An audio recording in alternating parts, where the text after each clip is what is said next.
everyone. Welcome to Second Take. I'm Arthur Woods, and I sit out here and I think about football more than I should, and I inflict that on the general public.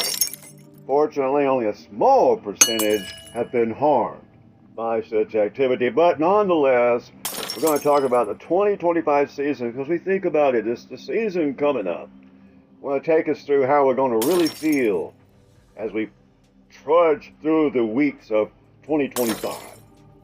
We're going to talk about what it might be like real world after the Tennessee game.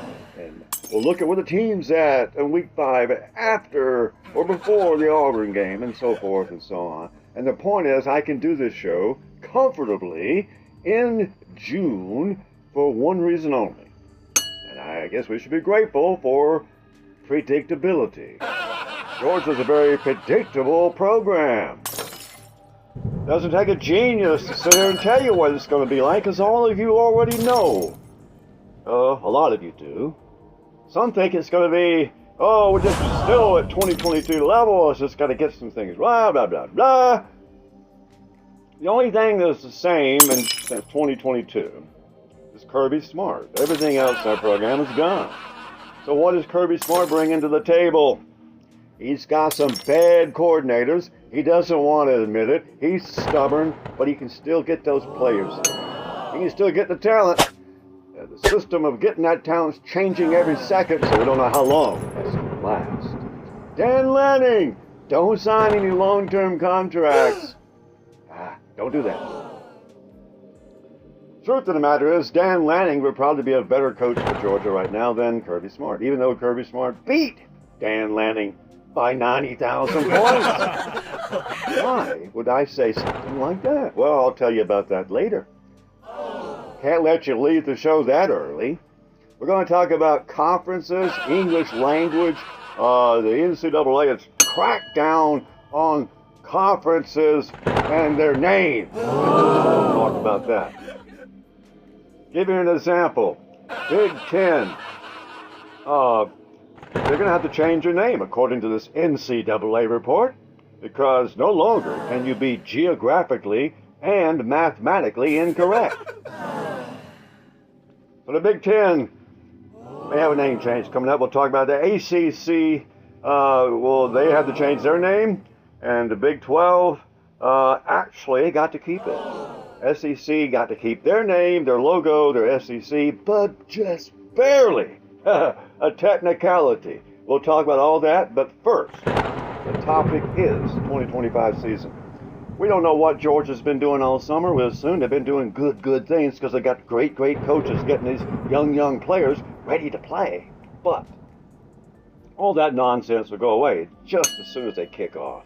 We got to go to Neyland for the first real game. I'm assuming that the cupcakes will be, even without the frosting, they'll still be good. So we should go into Tennessee with a nice plump 2-0 record. So should Tennessee. Should be a big television event, blah, blah, blah, Neyland Stadium. It's all the things that we hate to see when you have Mike Bobo as the coach, because we never shine in those moments. And it looks like 2025 is going to have a lot of unshiny moments.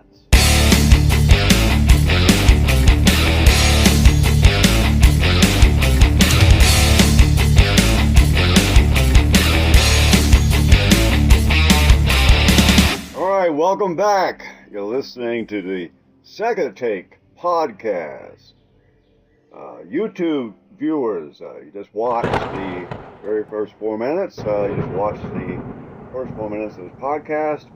A little information on how we make the sausage is that we do podcasts that we talk about subjects in depth to the nth degree, and they go very long, because people want to hear stuff. We even have a special segment that you can sleep on, where one of our voice actors will speak in such a manner as to intentionally make you go to sleep. That's for premium users only, of course. But now we're going to get to all the things we talked about. You on YouTube, don't you worry none. You don't have to listen to a 2-hour podcast. On YouTube, we give you the best bits. We edit out all the stuff that YouTube people don't want to hear. we actually paid for demographics, but we used no AI, which is artistic intelligence. I assure you there's no AI used. But I don't know what you feel about reincarnation. How many of you people out there believe in reincarnation? Type in the comments yes or no. I'll know what you mean. Don't have to go into some essay. Just type yes or no. I know what that means. If you type yes, that means you believe in reincarnation. If you type no, that means you don't. It either exists or it doesn't. So you can't be too far off. But the reason I mentioned it was, you've heard, you ever seen guys, you go, hey man, that's a reincarnation of Eli Whitney. That little boy there done built a generator with some Legos.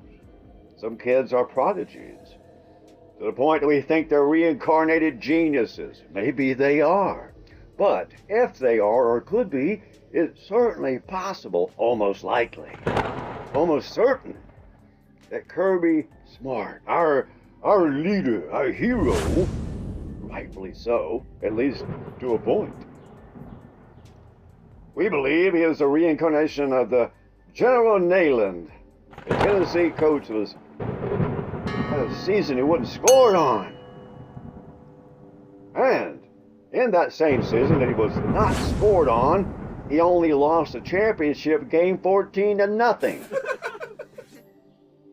Sounds a lot like what we got now.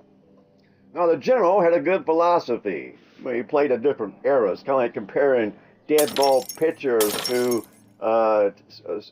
Sammy Sosa era.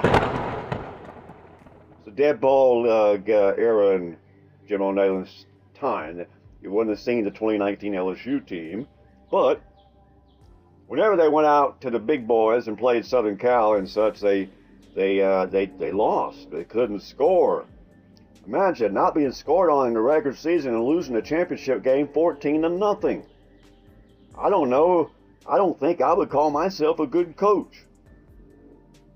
They call him the General. But I believe Kirby Smart is the reincarnation of the General.